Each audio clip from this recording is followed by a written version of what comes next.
নাহমাদুল্লাহ তাআলা ও নুসল্লি আলা রসুলিহিল করিম আম্মা বাদ। দর্শক শ্রোতা, মহিমান্বিত মাস রমজান উপলক্ষে সময়ের মাসব্যাপী আয়োজন ইসলাম ও রমজানে আপনাদের স্বাগত জানাচ্ছি। আমি জাকারিয়া হারুন। আজ আলোচনা করব ঈদের নামাজের নিয়ম, নিয়ত ও দোয়া নিয়ে। দীর্ঘ এক মাস সিয়াম সাধনার পর বিদায় নিতে যাচ্ছে পবিত্র মাহে রমজান। ঈদ মুসলমানদের প্রধান ধর্মীয় উৎসব। মুসলিম উম্মাহ প্রতি বছর দুটি ঈদ উদযাপন করে। ঈদের নামাজ আদায় করা ওয়াজিব। বছরে দুইবার ঈদের নামাজ পড়ার কারণে অনেকেই নামাজ পড়ার নিয়ম ভুলে যান, তাই ঈদের নামাজের নিয়ম তুলে ধরা হলো। ঈদের নামাজের পদ্ধতি স্বাভাবিক নামাজের মতো নয়। যেমন ঈদের 2 রাকাত নামাজের কোনো আজান ইকামত নেই। এতে অতিরিক্ত 6টি তাকবীর ও সেগুলো আদায়ের নির্দিষ্ট নিয়ম রয়েছে।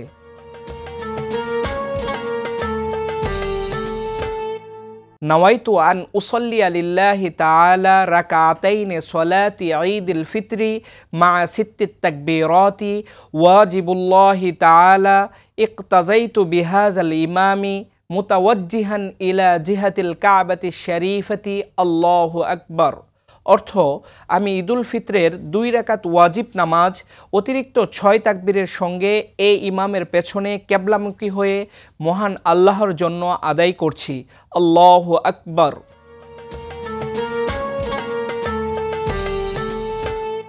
প্রথম রাকাত 1, ইমামের সঙ্গে তাকবীরে তাহরিমা আল্লাহু আকবার বলে উভয় হাত বাঁধা। 2, তাকবীরে তাহরিমার পর সানা পড়া। 3, এরপর অতিরিক্ত 3 তাকবীর দেয়া। 4, এক তাকবীর থেকে আরেক তাকবীরের মধ্যে 3 তাসবিহ পরিমাণ সময় বিরত থাকা। 5, প্রথম ও দ্বিতীয় তাকবীরে উভয় হাত উঠিয়ে তা ছেড়ে দেয়া। 6, তৃতীয় তাকবীর দিয়ে উভয় হাত তাকবীরে তাহরিমার মতো বেঁধে নিতে হয়। 7, আউযুবিল্লাহ বিসমিল্লাহ পড়া। 8, সূরা ফাতিহা পড়া। 9, সূরা মিলানো।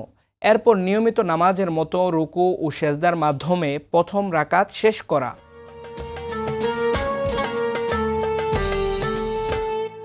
দ্বিতীয় রাকাত 1, বিসমিল্লাহ পড়া। 2, সূরা ফাতিহা পড়া। 3, সূরা মিলানো। 4, সূরা মিলানোর পর অতিরিক্ত 3 তাকবীর দেয়া। 5, প্রথম ও দ্বিতীয় তাকবীরে উভয় হাত উঠিয়ে তা ছেড়ে দেয়া। 6, তৃতীয় তাকবীর দিয়ে উভয় হাত তাকবীরে তাহরিমার মতো বেঁধে নিতে হয়। 7, এরপর রুকুর তাকবীর দিয়ে রুকুতে যাওয়া। 8, সেজদা আদায় করা। 9, বৈঠকে বসা, তাশাহুদ, দুরুদ, দোয়া মাসুরা পড়ে সালাম ফেরানোর মাধ্যমে নামাজ সম্পন্ন করা। 10, নামাজের সালাম ফেরানোর পর তাকবীর পড়া, আল্লাহু আকবার লা ইলাহা ইল্লাল্লাহু আল্লাহু আকবার ওয়ালিল্লাহিল হামদ। 11, নামাজের পর ইমাম সাহেবের 2টি খুতবা দেয়া। ঈদের নামাজ পড়ার পর ইমাম খুতবা দিবেন আর মুসল্লিরা খুতবা মনোযোগের সঙ্গে শুনবেন। ঈদের চাঁদ দেখার পর থেকে প্রথম কাজই হচ্ছে তাকবীর তথা আল্লাহর কৃতজ্ঞতা জ্ঞাপন করা, আল্লাহর শুকরিয়া আদায় করে তাকবীর পড়া। এটি ঈদের প্রথম কাজ। আল্লাহ তাআলা পবিত্র কোরআনে বলেন, ওয়ালিতুকমিলুল ইদ্দাতা ওয়ালিতুকাব্বিরুল্লাহা আলা মা হাদাকুম ওয়া লাআল্লাকুম তাশকুরুন। আর তোমাদের আল্লাহ তাআলার মহত্ব বর্ণনা করো যাতে তোমরা কৃতজ্ঞতা স্বীকার করো। 2 রাকাত ঈদের ওয়াজিব নামাজে 6টি অতিরিক্ত তাকবীর সহ আদায় করতে হয়। ঈদের নামাজের অতিরিক্ত ওয়াজিব তাকবীরে ভুল হলে, অর্থাৎ তাকবীর কম বা বেশি হলে অথবা বাদ পড়লে সাহু সেজদার প্রয়োজন নেই।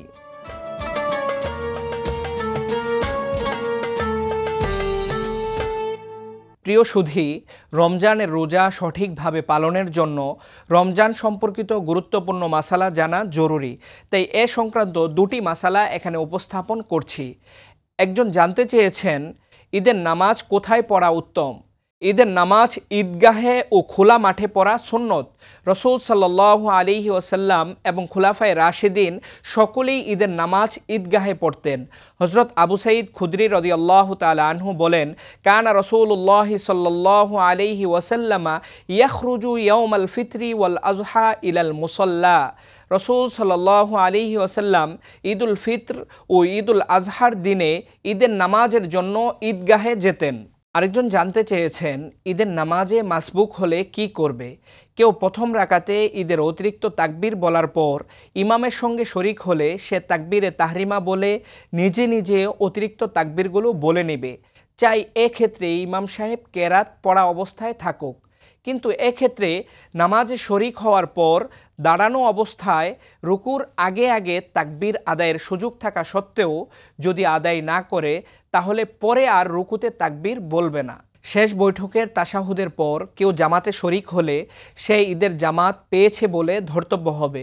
এক্ষেত্রে ইমামের সালাম ফেরানোর পর দাঁড়িয়ে স্বাভাবিক নিয়মেই উভয় রাকাত আদায় করবে, অর্থাৎ প্রথম রাকাতের পর দাঁড়িয়ে কেরাতের পূর্বে অতিরিক্ত তাকবীরগুলো বলবে আর দ্বিতীয় রাকাতে কেরাতের পর অতিরিক্ত তাকবীর বলবে। দর্শক শ্রোতা, রমজান মাস জুড়ে সময় নিয়মিত আয়োজন ইসলাম ও রমজানের সঙ্গে থাকার জন্য সবাইকে ধন্যবাদ। পরবর্তী পর্ব দেখার আমন্ত্রণ জানিয়ে এখানেই শেষ করছি।